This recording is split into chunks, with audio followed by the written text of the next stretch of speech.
Pessoal, então dando início à nossa aula, no que nós vamos ver agora, vocês pegam a apostila nova, né, do novo bimestre, o módulo 17, a família real no Brasil, a vinda da família real no Brasil.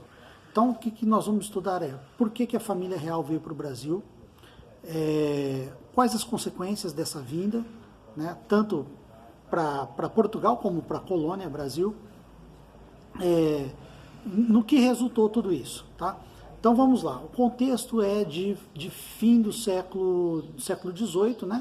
Início aí do século XIX, onde Napoleão já se desponta, tá? Em 1804 ele já é considerado, ele já se autoproclama imperador, né?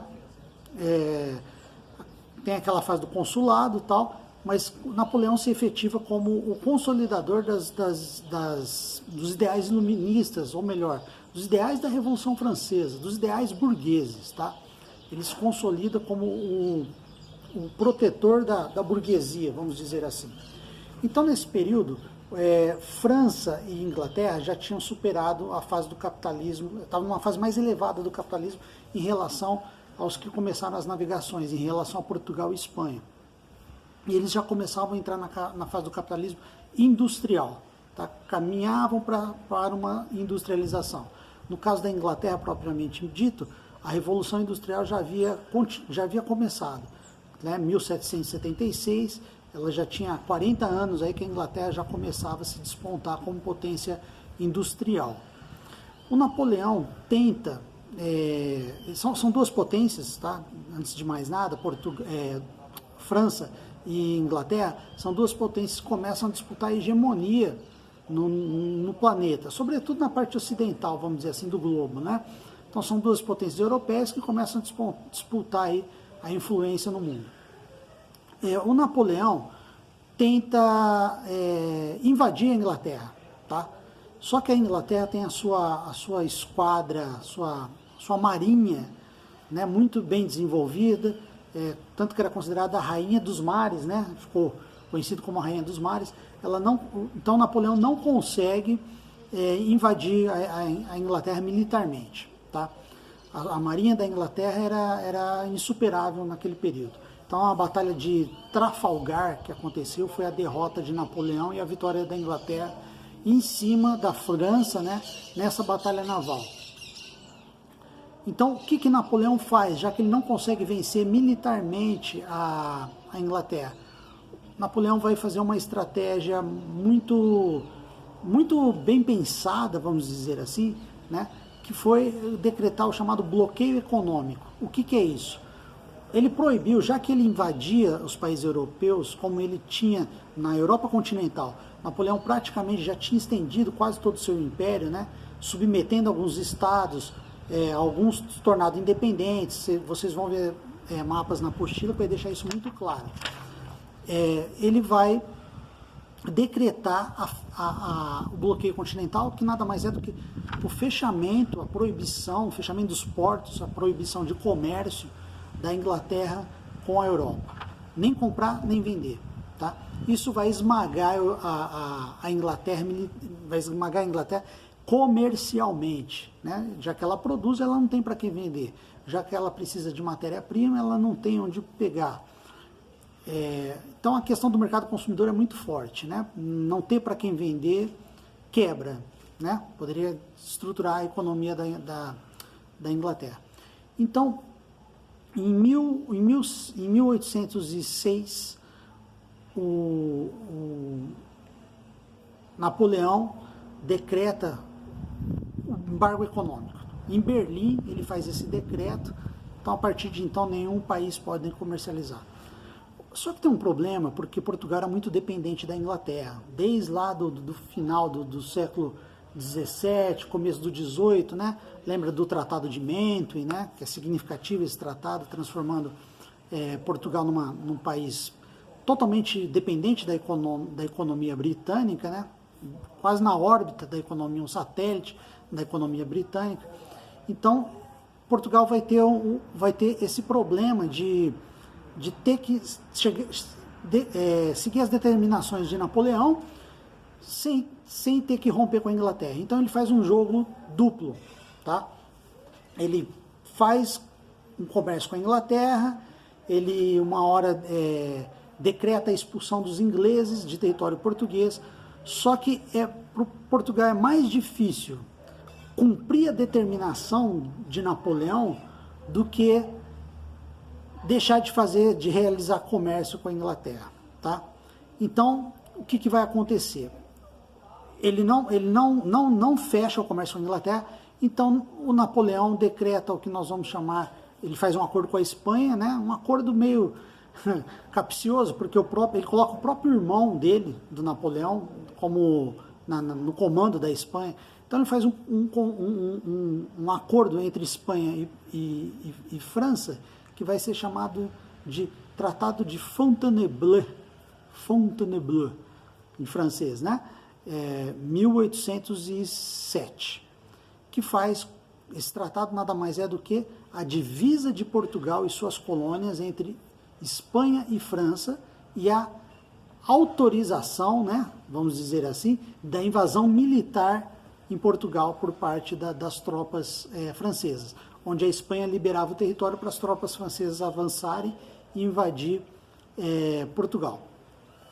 Portugal se vê desesperado, né, e um general um general inglês, que vai ser muito perspicaz nessa diplomacia entre Inglaterra e Portugal.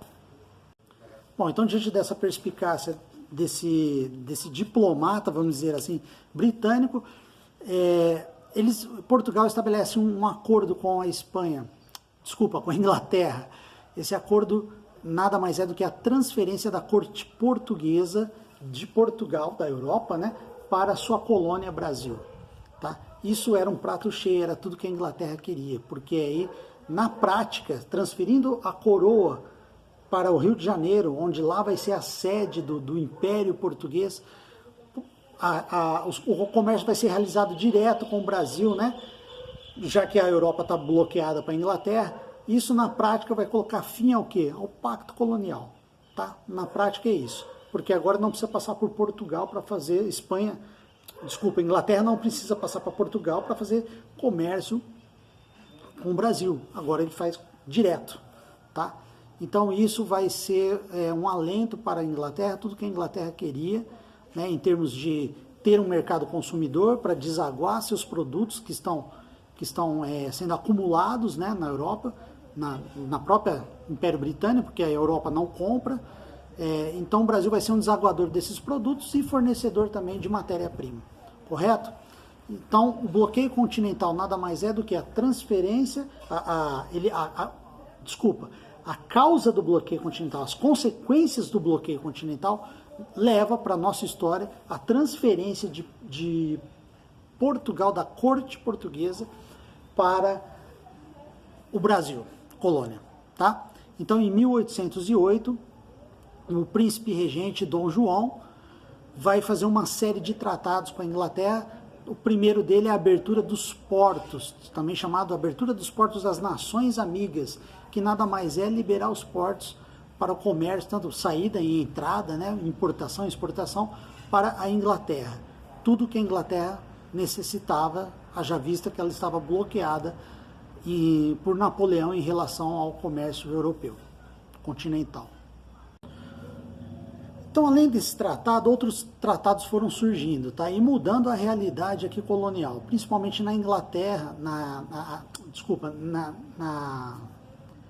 no Rio de Janeiro. No Rio de Janeiro, foi transformando, eles foram dando ares de Lisboa, né? Então foram construindo, foi aí que surgiu o teatro, o Jardim Botânico, que existe até hoje.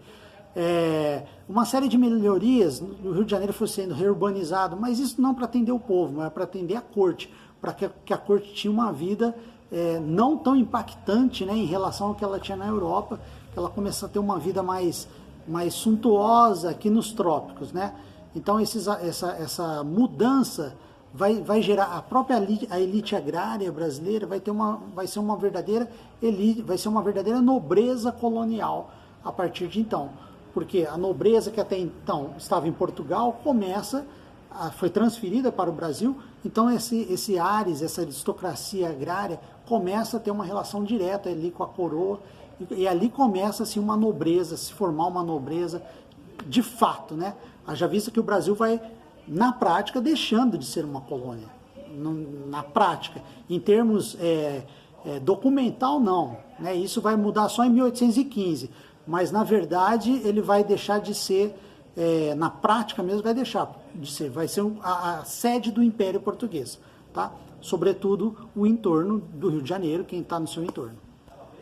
Então haverá outros tratados, por exemplo, os de 1810, são tratados que vão favorecer, quase sempre vão ser lesivos a Portugal, tá? A coroa portuguesa que está no Brasil. E sempre dando mais vantagem, né, sendo vantajoso, melhor dizendo, para a Inglaterra, tá?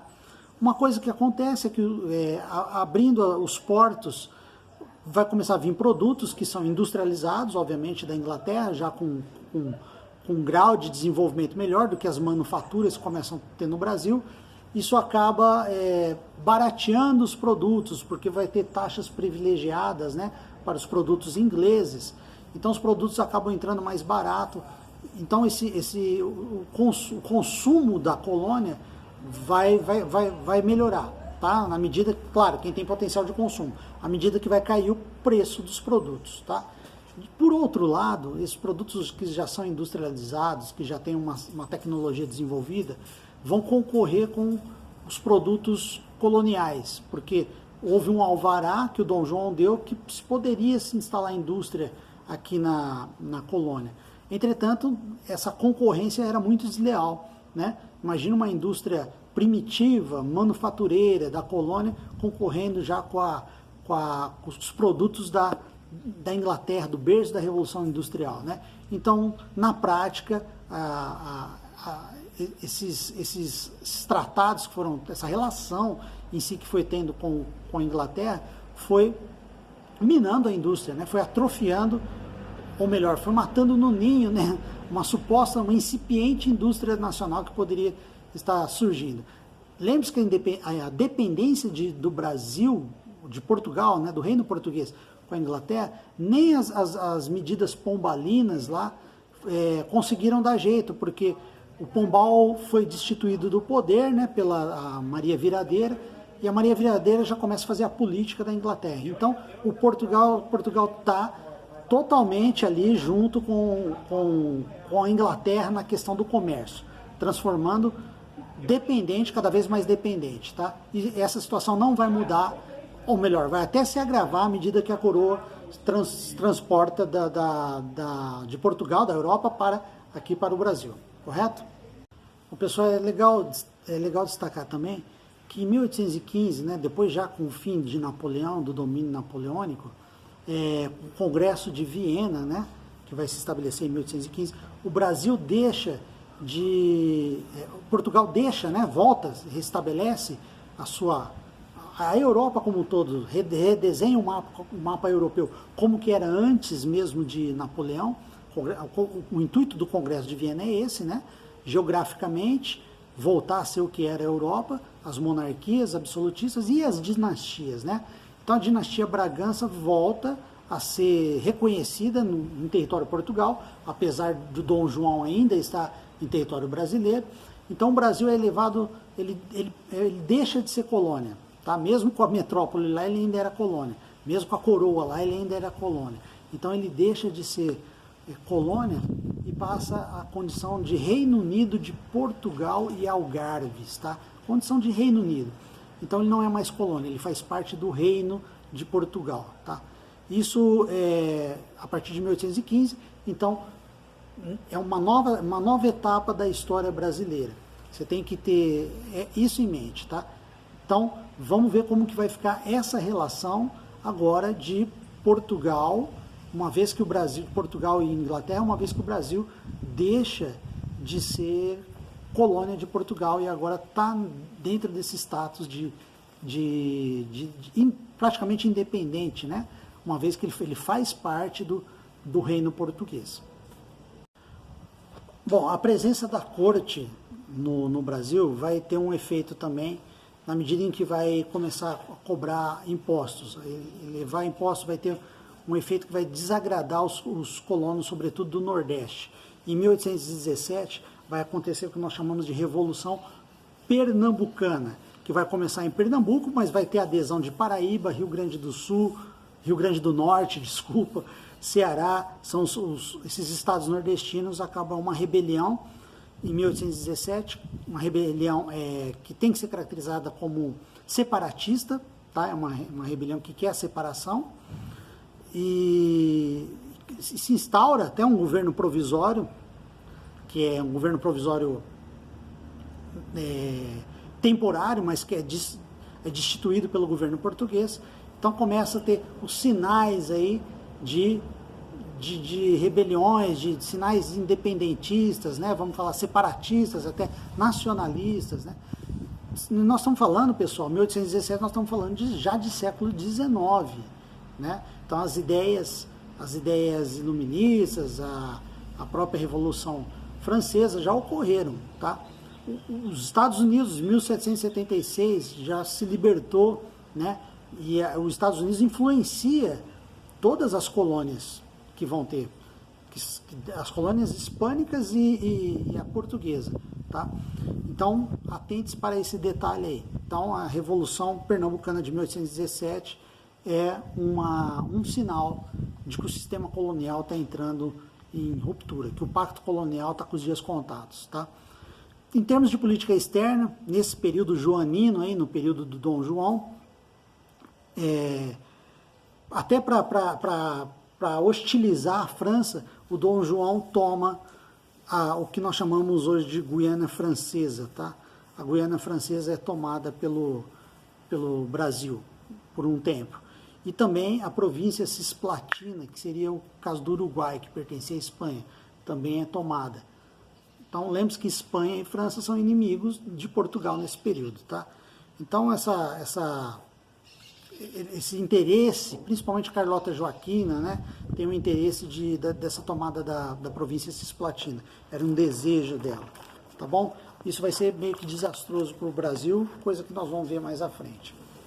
Correto? Então, pessoal, espero que vocês tenham entendido essa nossa passagem aqui. Então, aqui tem uma cronologia na apostila de vocês que é interessante, a memorização dela. 1806, o decreto do bloqueio continental por Napoleão, que vai resultar para a nossa história a transferência da coroa para o Brasil, a coroa portuguesa vem para o Brasil. Em 1807, o Tratado de Fontainebleau, assinado pela França, pela França e a Espanha, tá? Pela França e a Espanha, para a invasão de Portugal, para que se realize a invasão de Portugal. Em 1808, a abertura dos portos brasileiros, as nações amigas você pode traduzir em Inglaterra, tá? Em 1810, o Tratado de Aliança e Amizade, o Tratado de Comércio e Navegação com a Inglaterra. Em 1815, a elevação do Brasil a Reino Unido, de Portugal e Algarves. E 1817, a Revolução Pernambucana. Então, essas datas são importantes, são dentro desse período joanino, né? Do Dom João, que ainda é príncipe regente, tá? Só depois, em 1818, ele vai ser, que ele volta para Portugal, ele vai ser levado ele vai ser ascender a categoria de rei, de Dom João VI, tá bom? Então, no período que ele está aqui, nesse período joanino, a maioria dele, ele é príncipe regente de Portugal, com a sede no Brasil. Então, façam os exercícios e depois nós resolvemos. Bons estudos, vamos em frente.